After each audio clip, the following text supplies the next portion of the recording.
आज हम बात करने वाले हैं आयरन फिस्ट सीरीज के सीजन 1 के एपिसोड नंबर 2 के बारे में। तो एपिसोड की शुरुआत एक मेंटल असाइलम से होती है जहां पर हमारे डैनी रैंड को बांध कर रखा हुआ था। अब जब इसकी आंख खुलती है तो ये पास में बैठे आदमी से बातें करते हुए कहने लगता है कि मुझे यहाँ पर नहीं होना चाहिए। जवाब में वो आदमी से कहता है कि यहाँ पर होश में आने के बाद हर आदमी सबसे पहले यही कहा करता है। अब ये आदमी डैनी से बातें कर ही रहा था कि तभी अचानक से इस आदमी को कुछ हो जाता है और ये डैनी का गला दबाने लगता है। इस बात को देखते हुए डैनी काफी ज्यादा शॉक में आ गया था, पर क्योंकि इसके हाथ बंधे हुए थे तो इसी वजह से ये कुछ भी नहीं कर सकता था। लेकिन इतने में ही पीछे से बहुत सारे गार्ड्स आ जाते हैं जो कि उस दूसरे आदमी को पकड़कर अपने साथ ले जाते हैं, जिसके बाद डैनी को भी बेहोश कर दिया जाता है। अब आगे हम लोग वापस से जॉय और वॉर्ड को आपस में बातें करते हुए देख पाते हैं, जहां पर जॉय वापस से वॉर्ड से डैनी के बारे में बात कर रही थी। तब वॉर्ड इसे बोलता है कि तुम ज्यादा इस बारे में मत सोचो, क्योंकि अगर वो सच में डैनी होता तो वो 15 साल तक वेट नहीं करता, वो पहले भी हमारे पास आ सकता था। पर क्योंकि वो आदमी सिर्फ हमारे पैसों के पीछे है तो इसी वजह से हमें उसके बारे में ज्यादा नहीं सोचना चाहिए। अब इस बात को सुनने के बाद जॉय वापस से कन्विंस हो जाती है कि वो आदमी डैनी रैंड नहीं है। अब जब सीन वापस से मेंटल असाइलम में आता है तो हम लोग देख पाते हैं कि डैनी मेडिटेशन कर रहा है। यही से उस दिन के प्लेन के कुछ विजन्स आते हैं जिस दिन इसका प्लेन क्रैश हुआ था, और वो सब देखने के बाद ये घबराता हुआ अपने मेडिटेशन से जागता है। तब इसके बगल में एक डॉक्टर बैठा हुआ था जो कि इससे पूछता है कि आखिरकार तुम क्या कर रहे थे। जवाब में ये इसे बताता है कि मैं मेडिटेशन कर रहा था ताकि मैं अपनी ची को एक्टिवेट कर कर यहाँ से भाग सकूं। अब इस बात को सुनने के बाद डॉक्टर इस पर ज्यादा ध्यान नहीं देता। डॉक्टर इससे बोलता है कि अगर तुम वही अमीर डैनी रैंड हो जो कि प्लेन क्रैश में मारा गया था तो तुम मुझे ये बताओ कि आखिरकार तुमने सर्वाइव कैसे करा। अब डैनी बोलता है कि हाँ, मैं वही रिच अमीर डैनी रैंड हूँ जो कि प्लेन क्रैश में जिंदा बच गया था। मुझे काफ़ी ज़्यादा चोट आई थी पर मैं मरा नहीं था। उन हिमालयों की चोटियों में मुझे बहुत ज़्यादा सर्दी लग रही थी, लेकिन मैं किसी तरह खड़ा हुआ और मैंने कॉकपिट को ढूंढा जिसमें कि दोनों पायलट मर गए थे, और पास ही मुझे मेरे डैड की डेड बॉडी भी मिली। पर मुझे मेरे मॉम की बॉडी नहीं मिली क्योंकि वो प्लेन रूफ टूटने की वजह से पहले ही बाहर उड़ गई थी। पर उसके बाद जब मैंने सर्वाइव करने के लिए आगे बढ़ना चालू करा तभी मैं गिर गया क्योंकि मैं काफ़ी ज़्यादा थक गया था और मुझे काफ़ी ज़्यादा चोट आई थी। इसके बाद जब मैंने गर्दन ऊपर उठाकर देखा तो मुझे वहाँ पर 2 मॉन्क्स दिखे जिनका नाम चौडेक और टाशी था, जो कि order of the grain mother के मॉन्क्स थे। इस पर डॉक्टर पूछता है कि वो किस तरह के मॉन्क्स होते हैं। जवाब में डैनी ने बोलता है कि वो वॉरियर मॉन्क्स थे। इस बात को सुनने के बाद डॉक्टर इसकी बातों पर भरोसा नहीं करता और इसे एक पासपोर्ट दिखाते हुए पूछता है कि जॉन एंडरसन कौन है। ये पासपोर्ट देखने के बाद डैनी काफ़ी ज़्यादा परेशान हो जाता है और मुंह दूसरी तरफ कर बोलता है कि मैं नहीं जानता कि ये बंदा कौन है। इस पर डॉक्टर यहाँ से इसे ये बोलकर निकल जाता है कि अगर तुम्हें यहाँ से निकलना है तो तुम्हें मुझे सब सच्चाई बतानी होगी। आगे हम लोग कॉलिन विंग को देख पाते हैं जो कि बाजार में आई हुई थी कि तभी इसके ऊपर कुछ लोग हमला कर देते हैं, पर कॉलिन को क्योंकि मार्शल आर्ट्स आते थे तो वो इसी वजह से इन्हें बड़े आराम से धूल चटा देती है। और बाद में हमें पता चलता है कि ये सभी लोग कॉलिन के स्टूडेंट्स हैं जिन्हें कॉलिन ने इसी तरह से फाइट करने को बोला था ताकि वो रियल लाइफ फाइट्स को सीख सकें।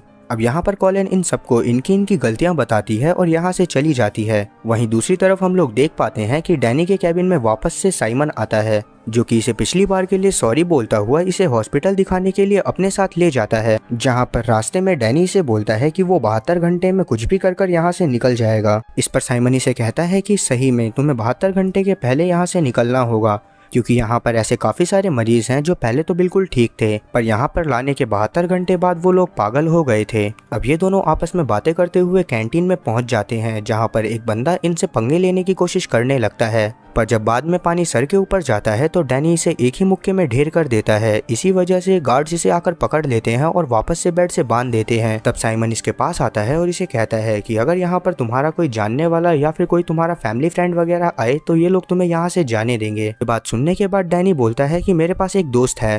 इसी वजह से साइमन इसे खोलकर टेलीफोन बूथ तक ले जाता है, जहाँ पर पहुंचते ही डैनी सबसे पहले कॉलिन विंग को फोन करता है और इसे अपनी सिचुएशन के बारे में बताता है। तब कॉलिन इससे पूछती है कि आखिरकार तुम वहां पर पहुंचे कैसे। जवाब में वो इसे बोलता है कि मीचम्स को मुझसे प्रॉब्लम है। ये बात जानने के बाद कि इतनी रिच फैमिली को एक भिखारी से क्या प्रॉब्लम हो सकती है, कॉलिन को लगता है कि डैनी सच में पागल है। इसी वजह से वो कॉल कट कर देती है। वहीं हम लोग हैरोल्ड को उसके ऑफिस में देख पाते हैं जो कि उसी सीक्रेट बिल्डिंग के अंदर था, और यहाँ से ही हैरोल्ड ने डैनी रैंड के ऊपर नजर रखी हुई थी। अब जब यहाँ पर वॉर्ड आता है तो हैरोल्ड इसे बताता है कि order of the grain mother जैसी कोई भी जगह नहीं है। काइल ने इस पर पूरी रिसर्च करी है। काइल हैरोल्ड का सेक्रेटरी था जो कि इसी के साथ इसी बिल्डिंग में रहा करता था। हैरोल्ड इसे बोलता है कि वैसी कोई जगह एग्जिस्ट तो नहीं करती, पर हम ये भी नहीं कह सकते कि ये डैनी रैंड नहीं है। इसी वजह से हमें इसके ऊपर थोड़ा और ज्यादा ध्यान देने की जरूरत है। ना बोलने के बाद हैरोल्ड वार्ड को वापस से डैनी के ऊपर नजर रखने को कहता है और साथ ही ये वार्ड से ये भी कहता है कि तुम्हें कॉलिन से जाकर पूछना चाहिए कि आखिरकार डैनी ने उसको कॉल क्यों करा था। आगे हम वापस से डैनी को देखते हैं जो कि हॉस्पिटल में बैठा हुआ ही मेडिटेशन कर रहा था। अब जब वापस से इसकी आंख खुलती है तो इसके सामने वही डॉक्टर था। डैनी से बोल देता है कि हाँ, वो पासपोर्ट मेरा ही है, पर वो पासपोर्ट असल में मेरा नहीं है, मैंने उसे किसी के पास से चुराया था ताकि मैं फ्लाइट की टिकट लेकर यहाँ तक पहुँच सकूँ। पर डॉक्टर को अभी भी इसकी बात पर भरोसा नहीं था। इसी वजह से ये इसे कहता है कि इस बारे में हम कभी और बात करेंगे। इतना बोलकर ये यहाँ से चला जाता है। हम लोग वार्ड को देख पाते हैं जो कि कॉलिन के पास पहुंच गया था और इससे पूछ रहा था कि आखिरकार ये डैनी को कैसे जानती है। जवाब में कॉलिन इसे बोलती है कि वो बस यहाँ पर एक बार आया था और उसके अलावा मैं उसके बारे में कुछ भी नहीं जानती। तब वार्ड इसे बोलता है कि अगर तुम कुछ पेपर साइन करने के लिए तैयार हो जाओ जिसमें कि बस ये लिखा होगा कि उस आदमी ने तुम्हें नुकसान पहुंचाने की कोशिश करी है, तो तुम्हें इसके बदले में काफी ज्यादा पैसे मिलेंगे और साथ ही उस आदमी को प्रोटेक्शन भी मिलेगी जिसकी उसे सबसे ज्यादा जरूरत है। ना बोलने के बाद वार्ड यहाँ से चला जाता है और कॉलिन कुछ सोचने लगती है।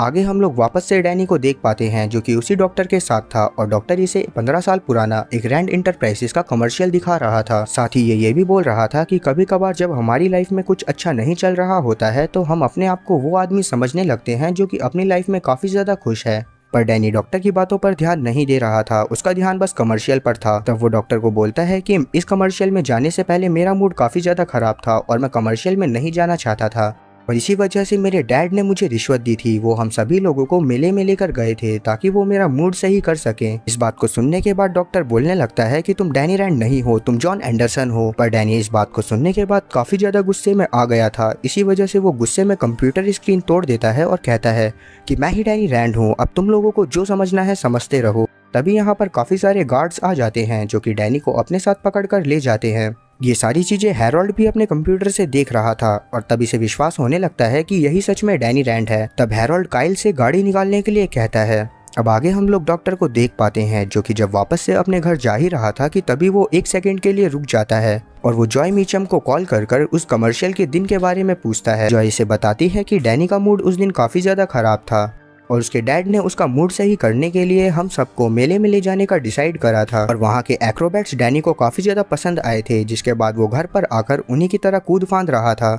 ये बात सुनने के बाद डॉक्टर के पैरों तले जमीन खिसक जाती है और वो समझ जाता है कि वही असली डैनी रैंड है। अब जॉय इससे पूछती है कि आखिरकार तुमने ये सारे सवाल क्यों पूछे। जवाब में डॉक्टर इसे बोलता है क्योंकि मैं पेशेंट का कॉन्फिडेंस लेवल चेक करना चाहता था। अब वहीं हम लोग डैनी को देख पाते हैं जिसे कि काफी सारे डॉक्टर पकड़कर बेहोशी का इंजेक्शन लगा देते हैं। अब डैनी बेहोश होने ही वाला था कि इतने में ही यहाँ पर हैरोल्ड पहुंच जाता है जो कि इससे बातें करते हुए कहने लगता है कि मैंने तुम्हारे बारे में काफी सारी चीजें सुनी, क्योंकि मैं मर चुका हूँ तो मैं काफ़ी सारी चीज़ें ध्यान से नहीं सुन सकता, मैंने बस तुम्हारी मोनेस्ट्री के बारे में सुना।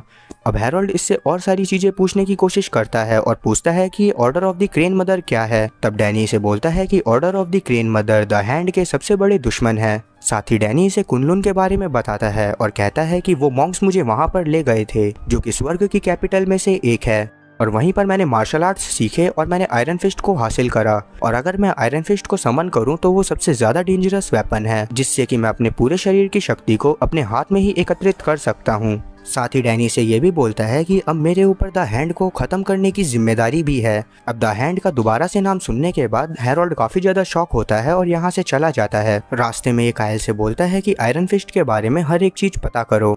अब जब हैरोल्ड अपने ऑफिस में वापस से पहुंचता है तो इसे विंडो पर लिखा मिलता है कि तुम कहां पर गए थे और नीचे एक हाथ छपा हुआ था जिसका मतलब ये था कि शायद हैरोल्ड भी द हैंड से जुड़ा हुआ है। अब अगले दिन हम लोग जॉय को देखते हैं जो कि डैनी और अपनी पुरानी फोटोज देख रही थी और उन्हें देखते हुए ये काफी ज्यादा इमोशनल हो जाती है। तभी इसे एक फोटो दिखती है जिसमें ये और डैनी मिलकर जेम्स खा रहे थे। उस फोटो को देखते ही इसे एक आइडिया सूझता है और वो एक जेम्स का पैकेट अपनी सेक्रेटरी को देती है और कहती है कि इसे कुछ भी कर उस बंदे तक पहुंचाओ जो अपने आप को डैनी कहता है। वहीं दूसरी तरफ हम लोग वार्ड को देख पाते हैं जो कि अगले दिन कॉलिन के पास पहुंच गया था जिसके हाथ में कुछ पेपर्स थे। वो कॉलिन से बोलता है कि अगर तुम इन पर साइन कर देती हो तो मैं तुम्हें $50,000 दूंगा। इतना बोलने के बाद वार्ड वो फाइल वहीं पर छोड़कर वहां से चला जाता है और आगे हम लोग देख पाते हैं कि डैनी तक वो जेम्स का पैकेट पहुंच गया था जो कि जॉय मीचम ने उसके लिए भेजा था। उस जेम्स के पैकेट को देखने के बाद डैनी काफी ज्यादा खुश होता है। उस जेम्स के पैकेट को खोलकर उसमें से सारे ब्राउन जेम्स को अलग करने लगता है अब वो सभी ब्राउन जेम्स को अलग कर ही चुका था कि इतने में ही इसके पास एक गार्ड आता है और कहता है कि तुमसे कोई मिलने के लिए आया है। तब डैनी को लगता है कि शायद जॉय इससे मिलने के लिए आई है, इसी वजह से ये बाकी सभी कलरफुल जेम्स को एक पैकेट में भरकर उसके पास ले जाने लगता है। पर जब ये वहाँ पर पहुँचता है तो वहाँ पर कॉलिन थी। तब कॉलिन इसे हर एक चीज़ के बारे में बताती है जो कि वार्ड ने इससे कही। जवाब में डैनी से बोलता है कि मुझे नहीं पता कि वार्ड मेरे साथ क्या करना चाहता है, पर उसे ये बात नहीं पता कि मैं ही असली डैनी रैंड हूँ। साथ ही कॉलिन से ये बोलता है कि अगर तुम चाहो तो उन फाइल पर साइन कर सकती हो, क्योंकि वो सच में एक बहुत बड़ा अमाउंट है। इस पर कॉलिन इसे बोलती है कि नहीं, अगर तुम सच में डैनी रैंड हो तो मैं तुम्हारे रास्ते में नहीं आऊंगी। इतना बोलकर कॉलिन यहाँ से जाने लगती है, पर डैनी से रोकता हुआ वो पैकेट थमाता है और कहता है कि इसे जॉय मीचम तक पहुँचा देना।